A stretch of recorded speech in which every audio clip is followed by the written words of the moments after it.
Hello, this is Eld from highheelsandgreatdeals.co.uk and welcome to our Warlords of Draenor first looks, and we're going to look at Discipline Priest levelling. For levelling, really, it's going to be about maximising the damage we can do. It's unlikely, unless we overpull or pull something that we shouldn't actually be pulling, that we're going to die because of the sort of self-healing that we have, just in terms of shielding ourselves and the passives that we get from atonement. So from a levelling point of view, when you first drop into Draenor, the first things I would recommend is that you do all the same things that you would do for a raid, that you flask up, so you've got intellect flasks, intellect food, as much as you can get from the ends of the Siege of Orgrimmar raids and Mr. Pandaria expansion. They should be going cheap on the auction house, so it's worth just banging a couple of those in your bags, a couple of stacks, so that when you level you can at least have a little bit of extra boost to your baseline stats. When it comes to talent builds and glyphs, the sort of talent builds that I'm going to be looking at is Angelic Bulwark, because basically I don't want another button to have to click and worry about. If I do get besieged and it gets dicey, then yeah, that's a great one to have. I choose Body and Soul because I've never got on with Angelic Feathers, though I'll give it a bit of a try later, just because I like the passive speed boost.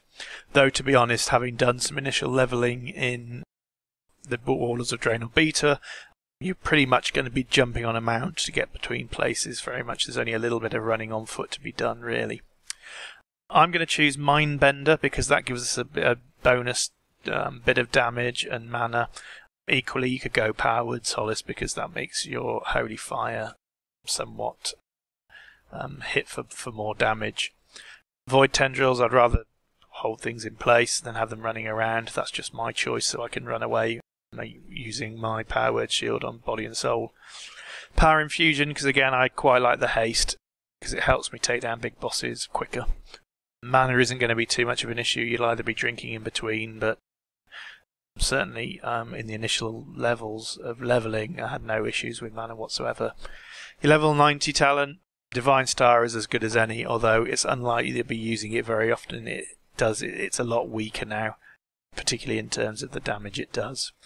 Obviously when you start out levelling you won't have a level 100 talent, so that's not really a concern. For levelling it, and if we look at our glyphs, it's all about maximising damage. As I say, we'll heal passively enough. Anyone that's quested on the Timeless Isle will know that actually as a Disc Priest, it's about our problems we have are taking things down quickly. I always had problems with the frogs on the Timeless Isle, whereas the Death Adders, no problem at all. I barely dipped any health. That was more of a war of attrition, really, and I knew we'd get them down eventually. So really it's a question of doing as much damage as we can. So the glyphs that I would take, and again you can make sure that you've got these in Mr. Pandaria before the patch drops. Glyph of the Inquisitor, because that will basically do more damage on our Holy Fire or Powered Solace, but deal some damage to us, but any more damage is greater, things go down quicker, we move and we level faster. Glyph of the Reflected Shield, pretty much I'll open with a Smite and a Powered Pain, Shadow Word Pain, Powered Pain, and then a Powered Shield, and that's usually what I open with just as my mob's running towards me to start hitting me. So pretty much a Reflective Shield, anything that can do 70% more damage. If we take a look at level 90, our shields are doing what, 18,000 worth of damage, so we're talking maybe 14,000 extra damage just by having a shield up. And obviously Glyph of Smite, so that if Holy Fire is on our target, we're going to do more damage. So basically those are the glyphs that I'm running with, and they are pretty much the only ones that are going to buff your damage, so for levelling purposes it's pretty much a given set. The talents, obviously there's a bit more room for doing what you want, so that's purely up to you. But levelling, as I say, just from having done had a go at the beta, you'll have no problems in the Tanaan jungle, the sort of hand-holding experience of getting you into Warlords of Draenor, but when levelling starts properly in Frostfire Ridge, any bonuses are great, so make sure you have your flasks and your pots and buff food, and then also make sure you optimise your build to do as much damage as possible.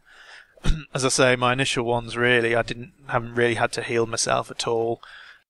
I would be using an opener of a smite at distance to at least land something powered, Shadow Word Pain, to start some ticking damage, and followed by a shield, so that when the mob actually hits me or comes up to me, I'm penancing it, holy firing it, and then smiting it until it goes down.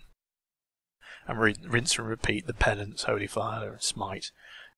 As I found that's the most effective way of killing things. If I want that extra boost, I'm going to use Power Infusion, and then I'm going to use Mindbender as well, just to add extra damage and get the haste so I can cast more spells and bring things down quicker. I'll basically use who's on cooldown. There's no reason to hold them back for just big bosses, unless you know one's just coming around the corner. It just helps bring things down quick as you can. And then the only thing you'll ever like to do other than that is probably a penance on yourself to heal yourself after a fight, or maybe even a heal. But that's pretty much it for levelling. I'm not going to show you any levelling because I don't want to spoil the experience for those that don't want to know much beforehand, but really it's about optimising your build for Disc Priest to make things as quickly as possible. And that's it. Thank you very much.